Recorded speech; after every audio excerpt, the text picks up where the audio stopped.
Israel is in jeopardy, of course, when we're dealing with Ahmadinejad as a leader of Iran. Iran claiming that Israel is, he termed it a stinking corpse, a country that should be wiped off the face of the earth. Now, a leader like Ahmadinejad, who is not sane or stable when he says things like that, is not one whom we can allow to acquire nuclear energy, nuclear weapons. Ahmadinejad, Kim Jong-il, the Castro brothers, others who are dangerous dictators are ones that Barack Obama has said he would be willing to meet with without preconditions being met first. An issue like that taken up by a presidential candidate goes beyond naivete and goes beyond poor judgment. A statement that he made like that is downright dangerous, because leaders like Ahmadinejad, who would seek to acquire nuclear weapons and wipe off the face of the earth, an ally like we have in Israel, should not be met with without preconditions and diplomatic efforts being undertaken first. Governor and Senator, I want you both to respond to this. Secretaries of State Baker, Kissinger, Powell, Baker, they have all advocated some level of engagement with enemies. Do you think these former secretaries of state are wrong on that? No, and Dr. Henry Kissinger especially, and I had a good conversation with him recently, and he shared with me also his passion for diplomacy, and that's what John McCain and I would engage in also. But again, with some of these dictators who hate America and hate what we stand for, with our freedoms, our democracy, our tolerance, our respect for women's rights, those who would try to destroy what we stand for cannot be met with just sitting down on a presidential level, as Barack Obama had said he would be willing to do. That is beyond bad judgment. That is dangerous. No, diplomacy is very important. First and foremost, that is what we would engage in. But diplomacy is hard work by serious people. It's lining out clear objectives and having your friends and your allies ready to back you up there, and have sanctions lined up also before any kind of presidential summit would take place. Senator. Can I clarify this? That's just simply not true about Barack Obama. He did not say he'd sit down with Ahmadinejad. The fact of the matter is, it surprises me that Senator McCain doesn't realize that Ahmadinejad does not control the security apparatus in Iran.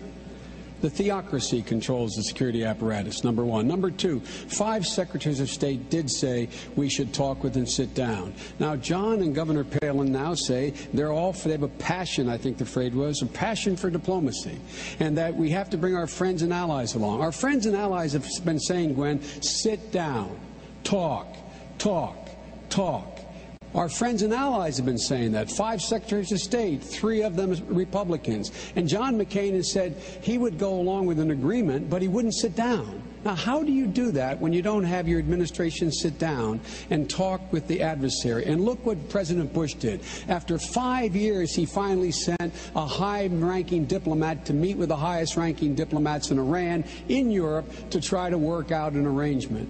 Our allies are on that same page. And if we don't go the extra mile in diplomacy, what makes you think the allies are going to sit with us? And last point I'll make. John McCain said as recently as a couple weeks ago he wouldn't even sit down with the government of Spain, a NATO ally that has troops in Afghanistan with us now. I find that incredible. Governor, you mentioned Israel and your support for Israel. Yeah. What has this administration done right or wrong? This is the great lingering unresolved issue, the Israeli-Palestinian conflict. What have they done, and is a two-state solution the solution?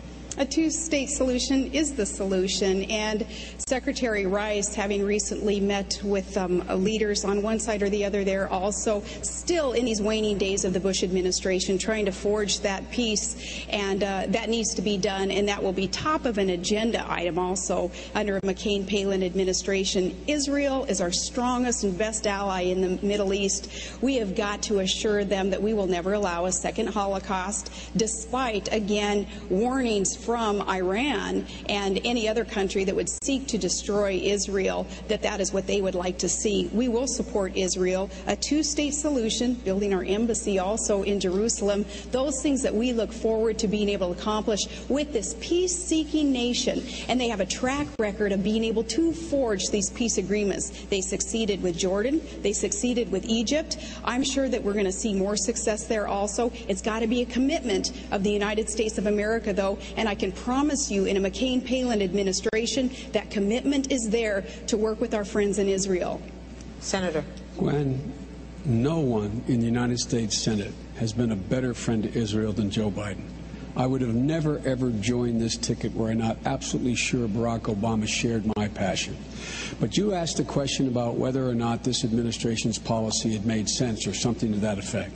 It has been an abject failure, this administration's policy. In fairness to Secretary Rice, she's trying to turn it around now in the 7th or 8th year. Here's what the president said when we said no. He insisted on elections on the West Bank when I said and others said and Barack Obama said, big mistake. Hamas will win, you legitimize them. What happened? Hamas won.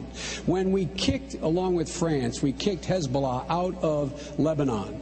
I said and Barack said, move NATO forces in there, fill the vacuum, because if you don't, Hezbollah will control it. Now what's happened? Hezbollah is a legitimate part of the government in the country immediately to the north of Israel. The fact of the matter is the policy of this administration has been an abject failure.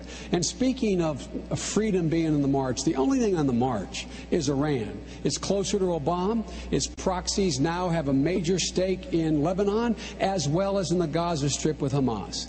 We will change this policy with thoughtful, real live diplomacy that understands that you must back Israel in letting them negotiate, support their negotiation, and stand with them, not insist on policies like this administration has. Has this administration's policy been an abject failure, as the senator says, Governor? No, I do not believe that it has been, but I'm so encouraged to know that we both love Israel, and I think that is a good thing to get to agree on, Senator Biden. I respect your position on that. No, in fact, when we talk about the Bush administration, there's a time, too, when Americans are going to say enough is enough with your ticket on constantly looking backwards and pointing fingers and doing the blame game. There have been huge blunders in the war. There have been huge blunders throughout this administration, as there are with every administration. But for a ticket that wants to talk about change and looking into the future, there's just too much finger pointing backwards to ever make us believe that that's where you're going. Positive change is coming, though. Reform of government is coming. We'll learn from the past mistakes in this administration and other administrations, and we're going to forge ahead with putting government back on the side of the people and making sure that our country comes first, putting obsessive partisanship aside. That's what John McCain has been known for in all these years. He has been the maverick. He has ruffled feathers, but I know, Senator Biden, you have respected him for that, and I respect you for acknowledging that. But change is coming. Just looking backwards, Senator? Look, past is prologue, Gwen. The issue is, how different is John McCain's policy going to be than George Bush's? I haven't heard anything yet. I haven't heard how his policy is going to be different on Iran than George Bush's. I haven't heard how his policy is going to be different with Israel than George Bush's. I haven't heard how his policy in Afghanistan is going to be different than George Bush's. I haven't heard how his policy in Pakistan is going to be different than George Bush's. It may be, but so far it is the same as George Bush's, and you know where that policy has taken us. We will make significant change, so once again, we're the most respected nation in the world. That's what we're going to do. Governor, on another issue, interventionism, nuclear weapons. What should be the trigger, or should there be a trigger, when nuclear weapons use is ever put into play? Nuclear weaponry, of course, would be the be-all, end-all of just too many people and too many parts of our planet, so those dangerous regimes, again, cannot be allowed to acquire nuclear weapons, period. Our nuclear weaponry here in the U.S. is used as a deterrent, and that's a safe, stable way to use nuclear weaponry. But for those countries, North Korea also under Kim Jong-il, we have got to make sure that we're putting the economic sanctions on these countries and that we have friends and allies supporting us in this to make sure that leaders like Kim Jong-il and Ahmadinejad are not allowed to acquire, to proliferate, or to use those nuclear weapons. It is that important. Can we talk about Afghanistan real quick also, though? Certainly. Okay, I'd like to just really quickly mention there, too.